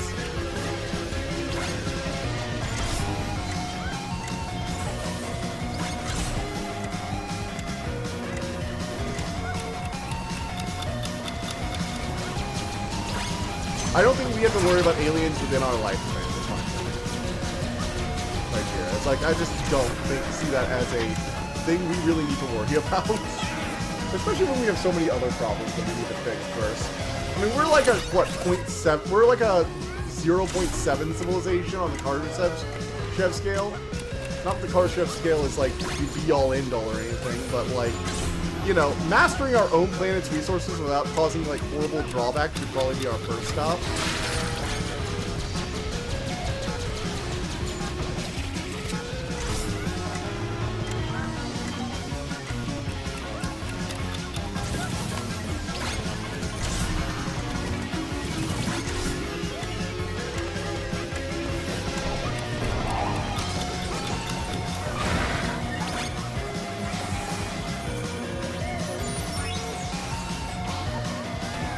Alright. Here we go. Oh shit.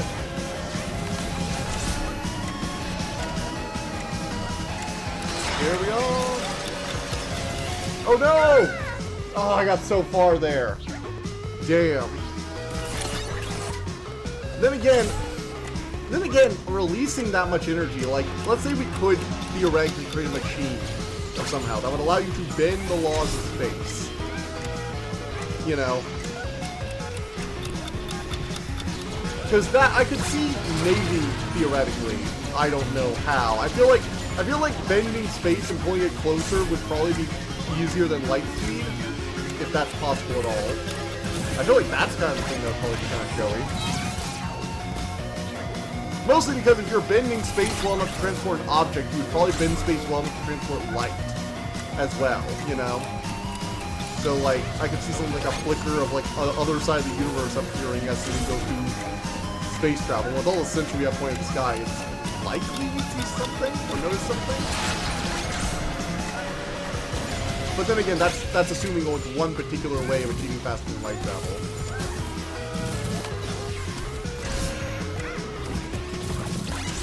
Which would be just bending space and getting the light, and not even dealing with the fact that you have to deal with light and shit. Ah. Not even dealing with light speed, just be like, space, I want to go here. So let's just move these two places closer together. All of the energy requirements for something like that would be like, I can't actually give an estimate, but I just imagine enormous. Like the power of an entire star focused into a single moment.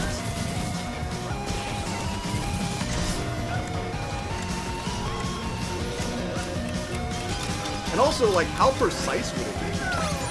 Like, even if you could do something like that, could you reliably do it?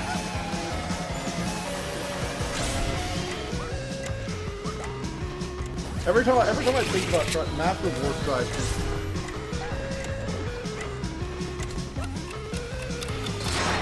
well, one second, let me get past this part of like the window page.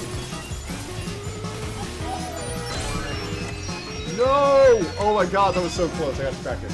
Warp drive shows that we need a quarter of the mass of Jupiter for 1 second of negative space-time. So what you're saying is, it might be possible, but you would have to be a civilization that literally harvested entire galaxies just to make a single warp drive run one time. You basically have to eat a galaxy every time you wanted to hop to the next one. Like a horrifying game of hungry hippos.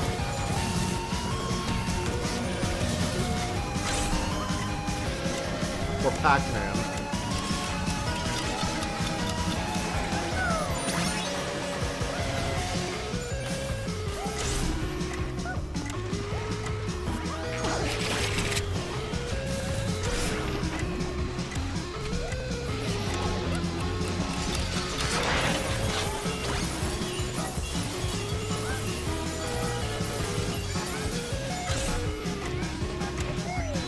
Got it. All right.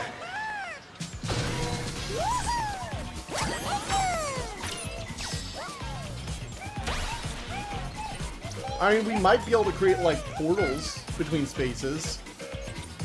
I know that there is some theoretical idea about that, although that would require us to literally throw negative mass into, you'd have to, like, throw, like, moonfuls of negative mass into the phenomena to keep it from collapsing in on itself.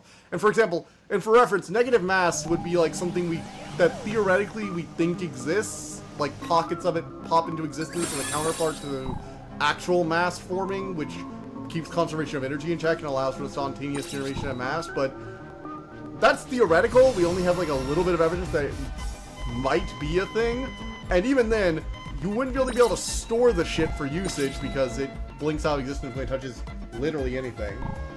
If travel is unrealistic. This isn't like when we thought traveling to the moon was impossible. Yeah. I mean, I could see things like colonizing your whole galaxy.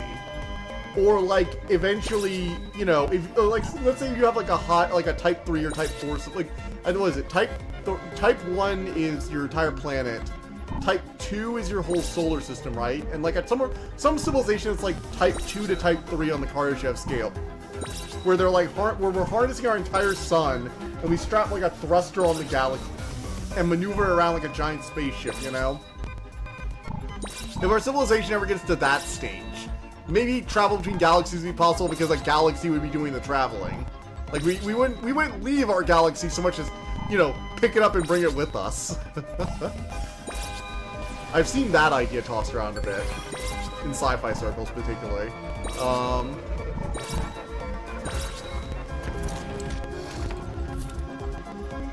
I've also heard of the idea of, like, terraforming Venus, which kind of sounds interesting, although it's like a century-long process from most of the ideas I've heard about are, like, century-long processes to terraform, where you literally bombard it with the necessary materials we need to stabilize the atmosphere.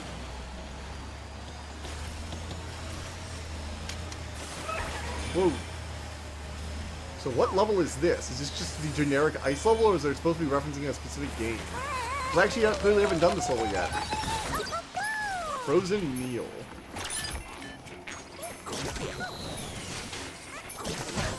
Ow. Yeah, again, every time someone thinks, oh no, we could totally do interplanar speed travel, I'm just like, no. Just no. There are so many things, like, there are so many things working against you there, I just don't, it just doesn't seem feasible. At all. Then again, you know, thousands of years ago, people thought it was completely infeasible that we'd ever go to the moon. So maybe, but I don't see it. I don't ever see it happening.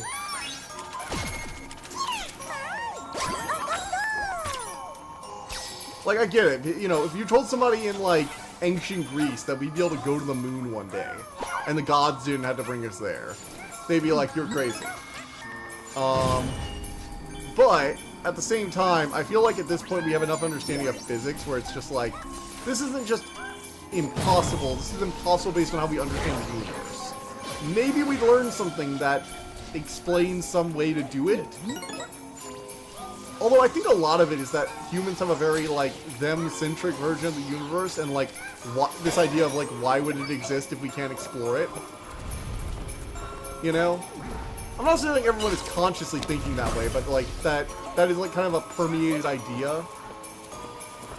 You know, creationism, obviously, is one part of it, but also just, you know, they don't really care about the science at all, so. Creationists. Oh, gods. Assembly used to debunk their work. Used to watch their videos just to debunk them. When he was younger. That was something Assembly did for fun. But humans tend to have a very us-centric view of the world, and to an extent the universe. So, like, maybe one of the reasons it seems like such a tantalizing idea is because, science man, why should it exist if we can't explore it? Forgetting that the universe is a cold, unfeeling monster of a place that gives little shits about us. Gives little to no shit about us. Actually, zero shits. Particularly zero shit. Specifically zero shits. Did that snowman just steal the fucking exit? Neat.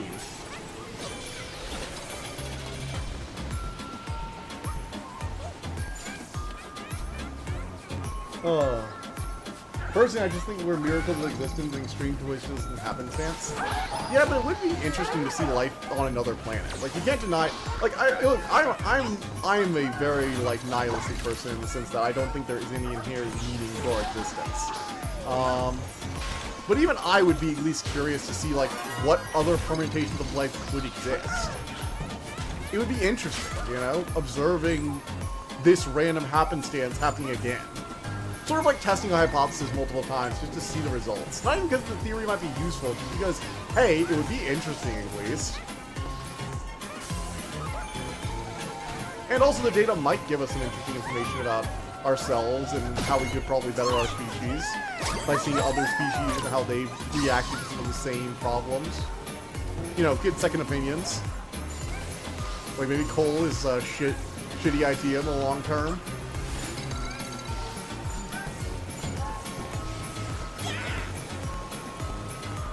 We are the universe. We are the part that cares. We're the universe's compassion. Fred, if we're the universe's compassion, the universe is even more fucked than I thought. That almost makes it worse. Then again, I guess caring doesn't necessarily mean nice. You can care about something without actually liking it or being pleasant about it.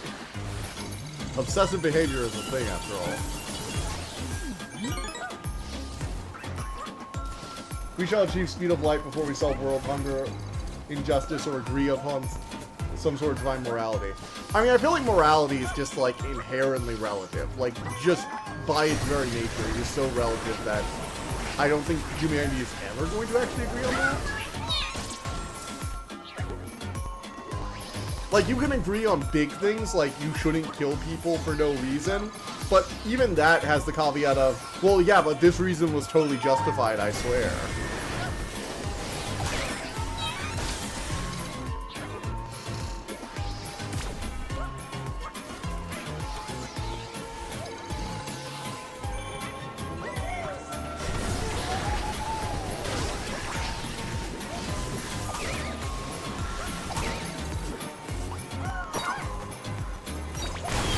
break it down. See, I wish I really urge every one of these bots was a cameo, because the generic bots are just so disappointing versus cameo bots, you know?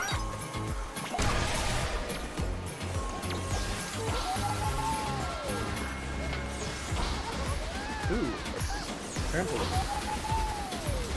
Simply teaching or exploring it ain't priority of humanity. I mean, that's also very true. I mean, there are philosophers, but like, you're not wrong in you're saying it's not really a priority. For most of humanity, at least.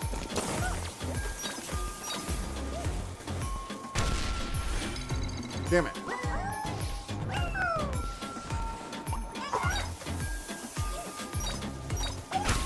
Gotcha.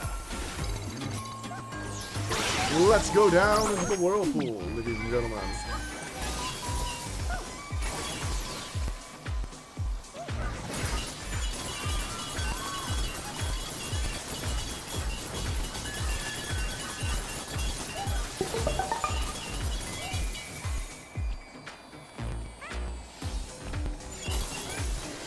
Alright, Gaga.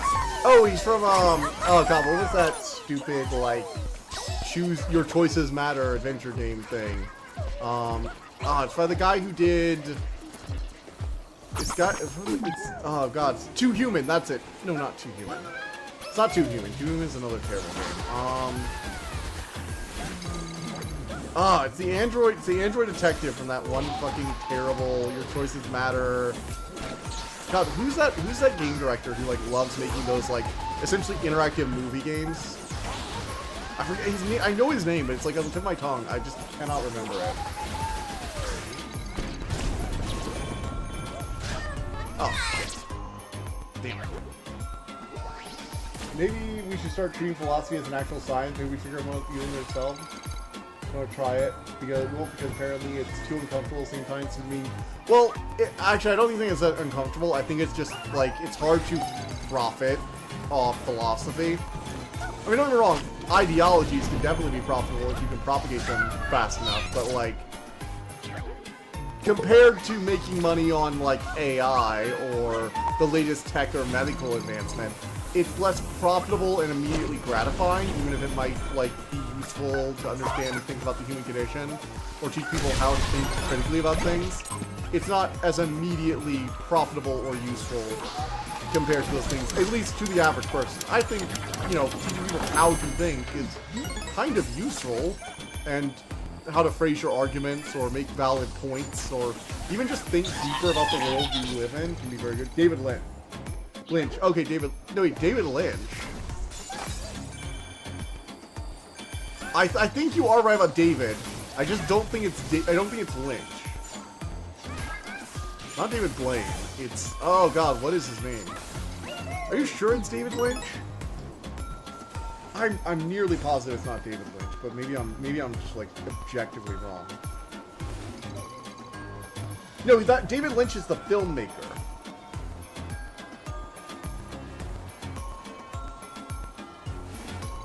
Yeah, David Lynch is a famous movie director, so I know it's not him.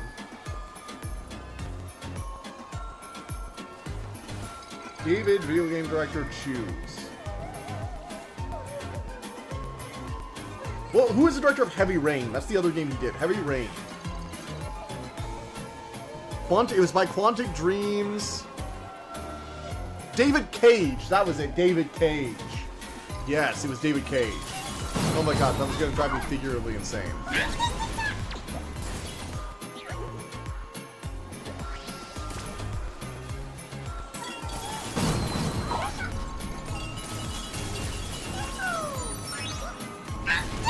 Damn it! Those rocket launchers are really annoying. Stop it.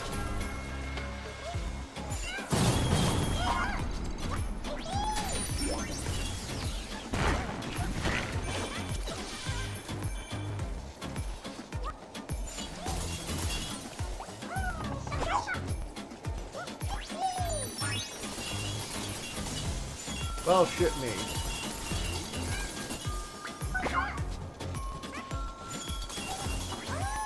Alright, got him. Almost got all of them. Ooh, we're almost doing a perfect one this time, where we get all the guys. That'll be sweet.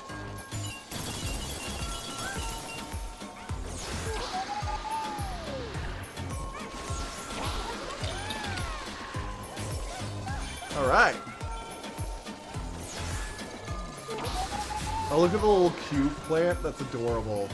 Look at the adorable little cube plant. It has ice cubes. It is a plant that is literally growing ice cube shaped berries or whatever. That's adorable.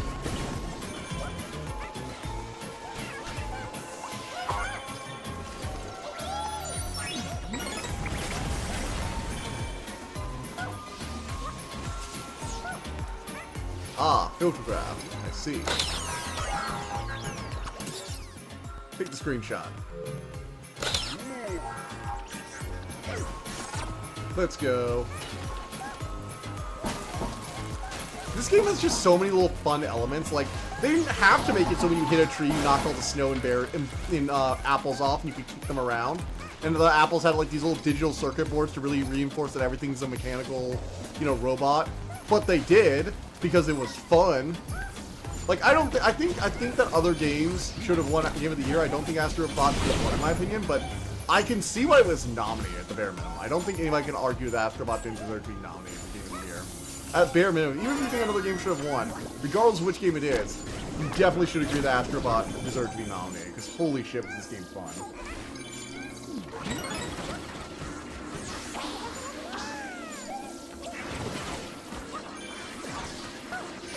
Lasers! Go! Alright, now we can find this other guy. So let's just clear off all the snow. We should be able to find whatever the secret is that's hiding in here.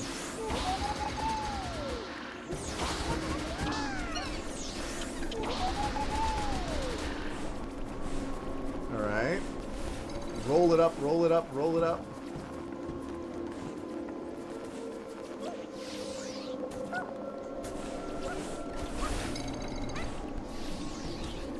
Oh my god, I had to roll up the snowball to get it big enough so I can get up here. Oh, this is sweet.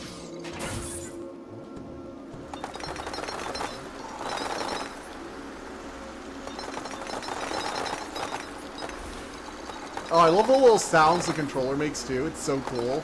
Like, I know you guys can't hear this, but I can actually... It sounds like a little vacuum is going off from my controller. So you hear like vacuum sounds. It's adorable. Different cultures have their own ideas of right and wrong and their own justification as why, and so while there was an objective set of morals, it sadly isn't, well, universally objective set of, I mean, I'd say there isn't an objective set of morals. Well, I wish there was an objective set of morals, there sadly isn't. Okay, you corrected in your second line, too, now. Yeah, very true. I'm still missing one of the friends. One of my friends.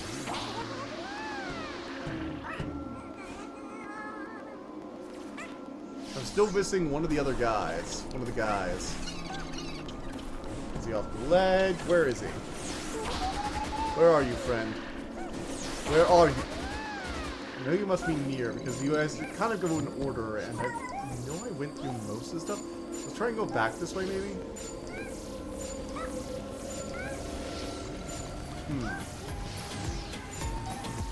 Maybe I missed something over here.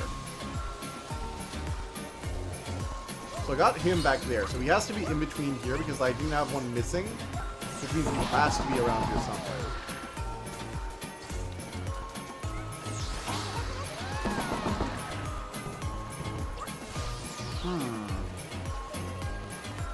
I'm not sure where he is.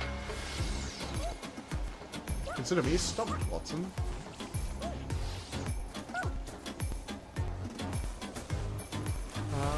Let's see.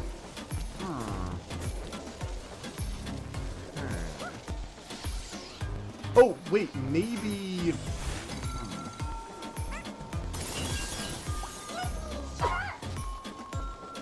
Maybe we have to go somewhere else around here with the flower. So if we take the flower all the way over here.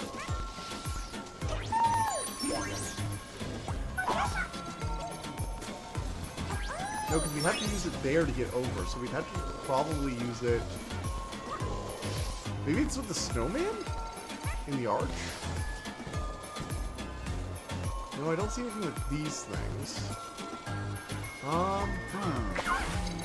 Something I realized while playtesting my deck is that Fortune Teller talent is way better than I thought. Isn't that one of the like the level up saga things? Or like the class enchantments these days that we have now? I think it's one of those class enchantments from Bloomburrow, right? The blue one? That card, most of the class enchantments are actually pretty good. Even the ones that aren't great on their own in any of the sets that had them are really good in draft in particular.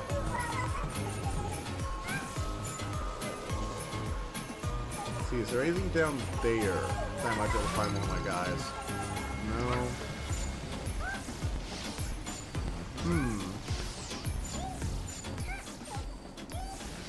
I am really stumped here because I know that there should be another guy around here.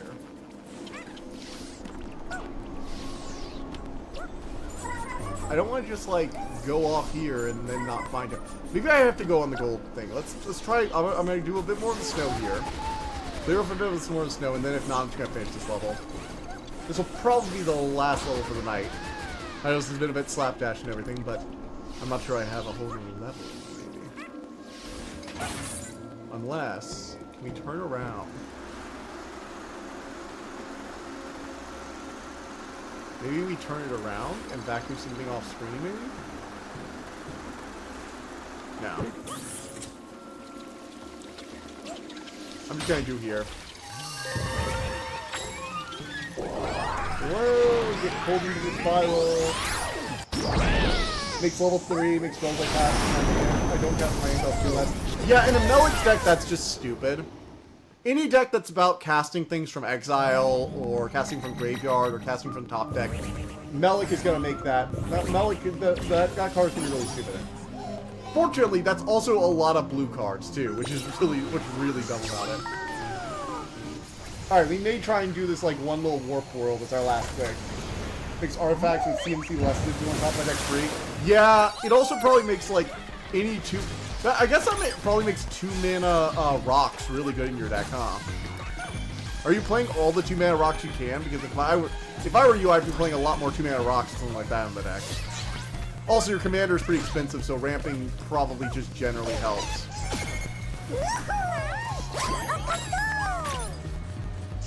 Oh, that reminds me, by the way, I'm gonna try and mail you those cards. On Wednesday, I'm gonna be sending them off. When I go to Magic, I'm gonna stop by the post office on my way and send you the cards. That's the Brood Ship, the Ice Toll Explorer, the Argot Sanctuary, and the Quantum Riddler. The ones that enter untapped at least. Oh yeah, I get that. Are you playing both the?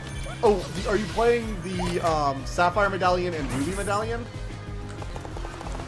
Or are those like out of your price range or anything? Because those cards would just be stupid in your deck in general if anything else lets you cast them for free, and you already have enough non-creature synergies. Like having them both out makes Melic cost 2 less on top of potentially other stuff like ramp. They also probably affect enough spells now that you no longer are going for like the whole cantrip strat. Because I know originally you were doing the whole cantrip thing, which made it less useful to have a bunch of cost reduction. I don't think about it, yeah. Because I don't really see why your deck wouldn't be playing those now.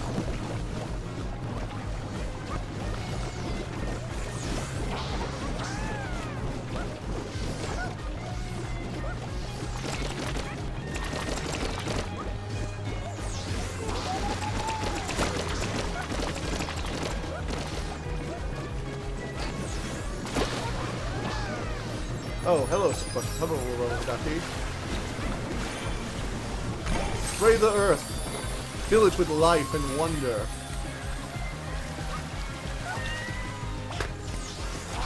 Yes.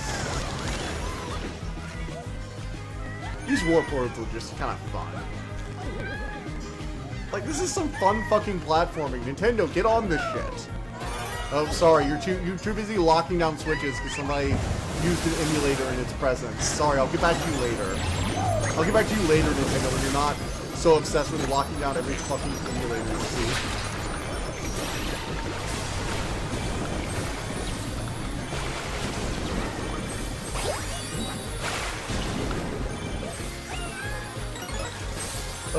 Remember when Nintendo just used to be about making decent games? I mean, like, they've always been a bit on the console side, don't get me wrong, they've always been a bit console excessive, but they tried to chill out during the Wii era. Like, during the Wii, the Wii U, and the Switch, it felt like Nintendo was finally chilling the frick out, and, like, embracing third-party devs and shit.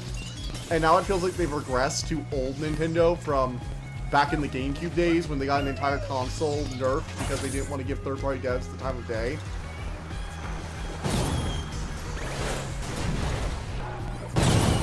Nintendo died with Reggie and Iwata. I don't think you can say that easily.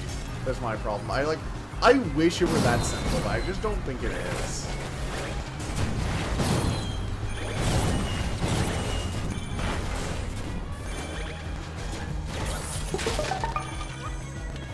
I feel like Nintendo has always been like that. It's just, they learned their lesson. They learned to control their greed for a bit. And then, they got greedy again. I guess that's the thing. I don't want to talk about it. I thought I wanted to talk about it, but I actually don't. I don't want to kind of forget about Nintendo for now. Mostly because I'm still salty about the Switch 2 existing and me probably not playing Kirby Air Riders when it comes out. It looks like... That's the thing, though. I think Nintendo still makes good games. I really shouldn't be saying that about the platforming, because they do make good shit. I mean, like, holy shit, do they make good shit. That's the only reason people bought the Switch. It wasn't for the hardware, it was for the games. I mean, the portability too, but like, also just the games. Also, look at the fucking blocks.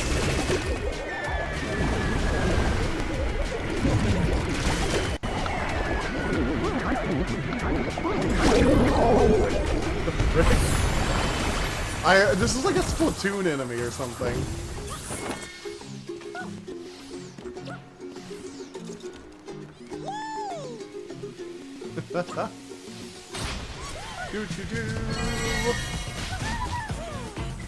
Let's go. Let's have a party. Let's dance. Oh, mix the box of goodies. Miss the box of goodies. The class enchantment is so good, I'm running Dizzy Spell. What's a Dizzy Spell? I actually don't know what Dizzy Spell is. MTG Dizzy Spell. What is it? What is this? What is this? Oh my god, you're actually running... Oh! Oh my god, you're actually running this because Transmute. You're running it because Transmute. Oh my gods. Oh, Fred.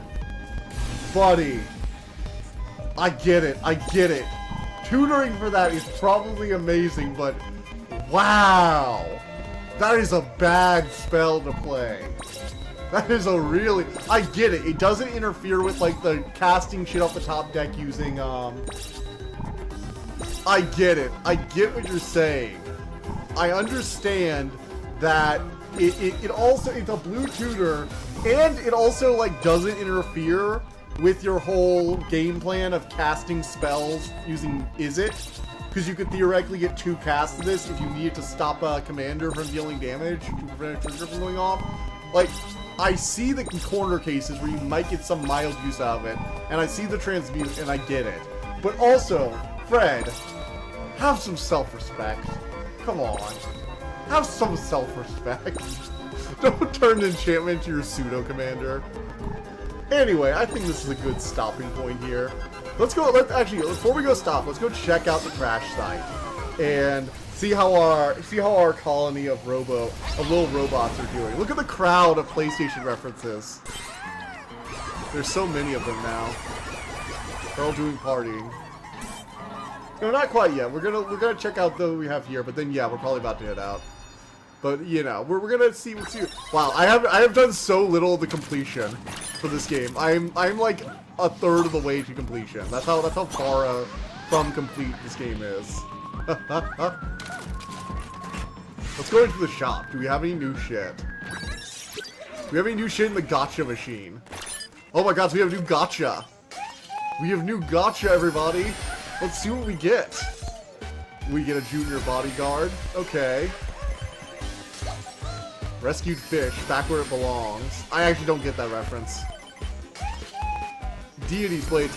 Oh my god, I remember watching the Zero Punctuation video about this. Apparently it was a really shit game, so I'm not sure why he's getting a reference. I'm not sure why Heavenly Blade is getting a reference. You low attention span, Dragon. I just have a lot of other shit going on. I don't think you understand just how many things I do every week. It really does. During the week, it feels like I actually just jump from thing to thing. 100%ing a game is something I do very rarely. Let's see, what was the last game I 100%ed? It might have been Shadow of the Erdtree. I've definitely 100%ed Shadow of the Erdtree. Like, I've gathered, like, all the rare items, all the shit. I've done so much with that game, but... aside from Shadow of the Erdtree, what have I done? That's, like, 100% it. I'm thinking.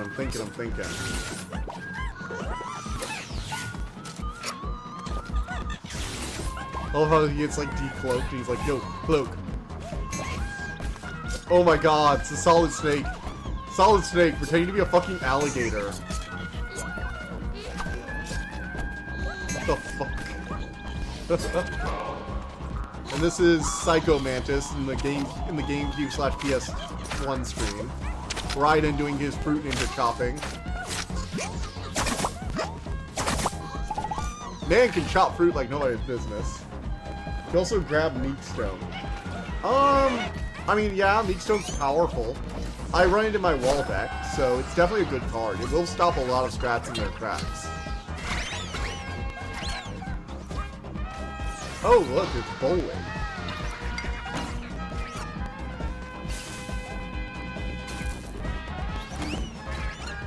Hey, knocking him down. Play very limited bowling. I just knocked the pins down myself. Can also grab Meat Stone. Also, oh, wait, oh, yeah, I forgot that's 1 mana, so the transmutation spell will be able to grab. I thought you said we were thinking about grabbing it for the deck. Oh, no, you have Meat Stone, so you can grab it via transmutation. That's actually really cool. That's actually just really cool. A safari park. Oh, look at all the cute animals. Look at the guy in Bloodborne outfit, just like, my boy's just living his best life here. My boy is just living his best life.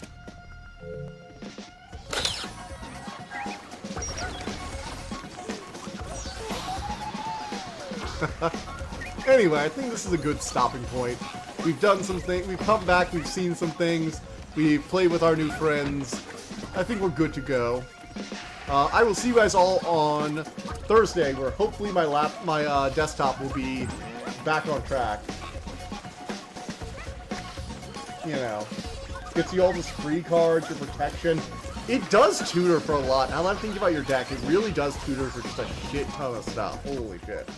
But yeah, I think this will be it for tonight. It was fun coming back to Astro Boy, actually. This was actually kind of fun. So I guess I will see you guys all next time. Bye.